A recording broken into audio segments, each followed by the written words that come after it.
Okay, next segment, what to say. What you got? In this segment, we go through and somebody sends us screenshots of text messages or DMs where they in a choppy situation with a girl.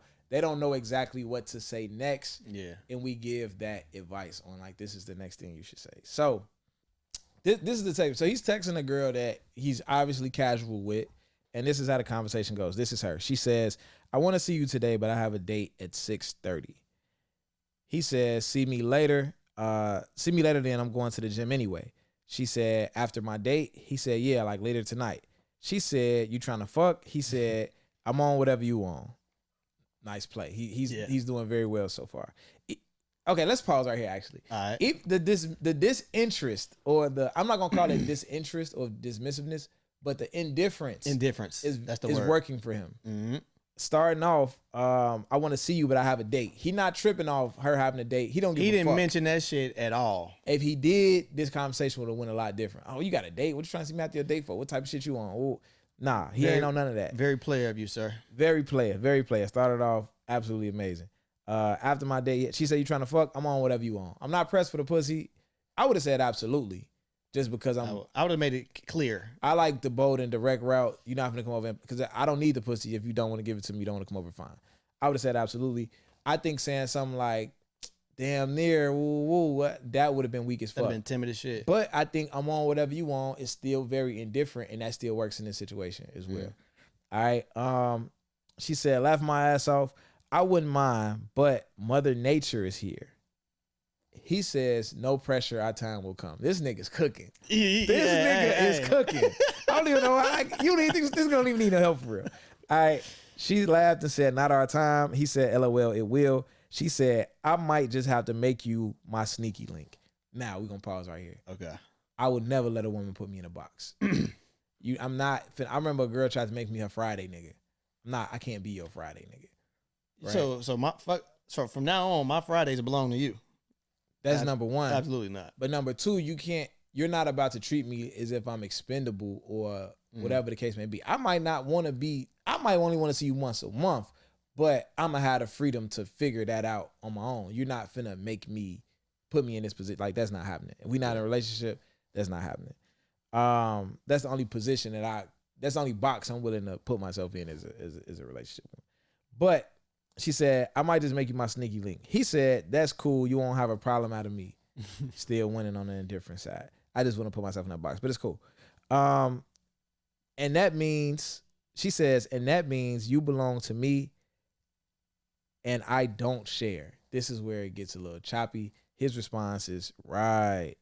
She says, not right, LOL, I'm serious. He says, you want me to only fuck you, but we're not in a relationship or nothing like that.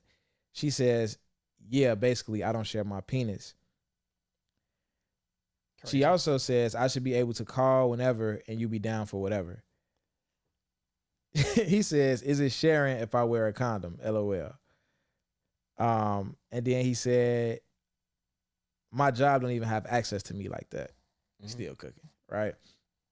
She says, I like my meat raw, sir. Laughing my ass off. I'm not your job. I won't bring you stress, just relief.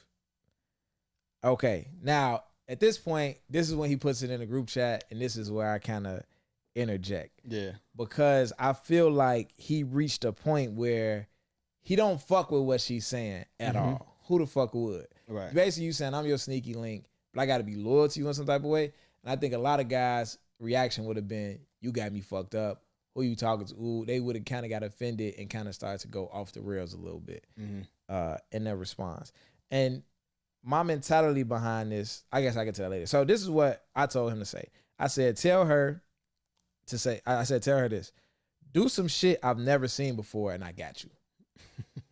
Right? Yeah. Because it ain't really much you can do that I ain't seen. There's nothing you can do that I haven't seen, but it's putting the ball back in her court. Because you're challenging me right now. You're saying some crazy shit to me. So I'm saying, you want me to do this wild shit? I bet. Do some shit I never seen before. You gonna have to shoot a rocket out that pussy. You gonna have to it's gonna have to be some thunder and lightning coming out that pussy for me to do some stupid shit like that. Right. That's what you're saying. But also, it's putting the ball back. All right, well, do some shit I never seen before. Turn your hoe up. Do some freaky shit. Do some wild shit if this is what you want from me. Don't mean I'm gonna do it later on. I'm surprised she was serious. Ain't gonna lie. Like, That's even crazy to what? Go ahead.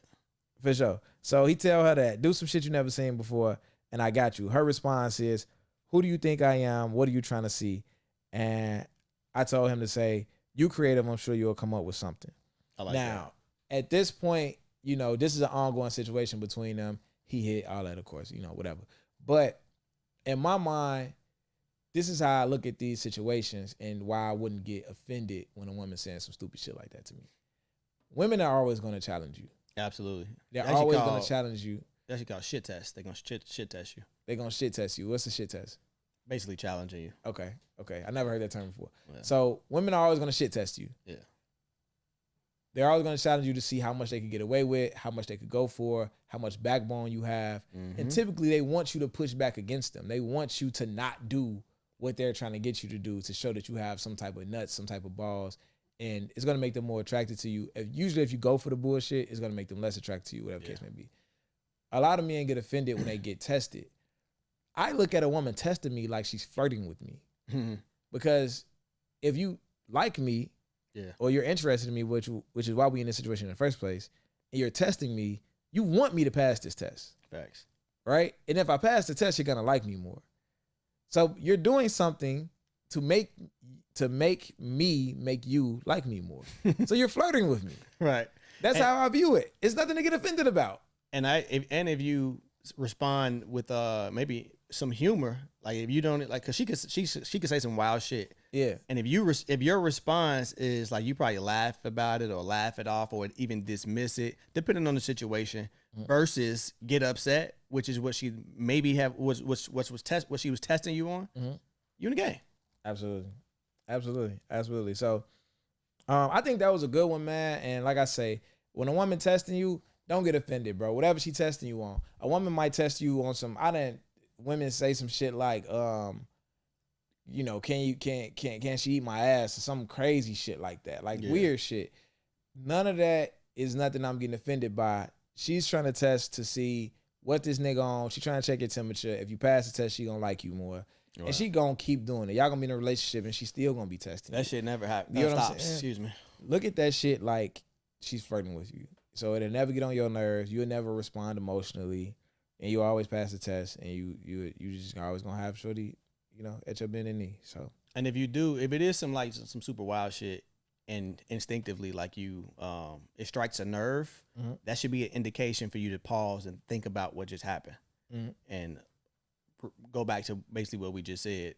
Be stoic, humorous, laugh it off or whatever, and realize that it's just a shit test. For sure. And my boy giving y'all the emotional self-regulation skills. Shout out to my boy Jones. All right, we're going to wrap it up with a man's perspective, man. Take the floor.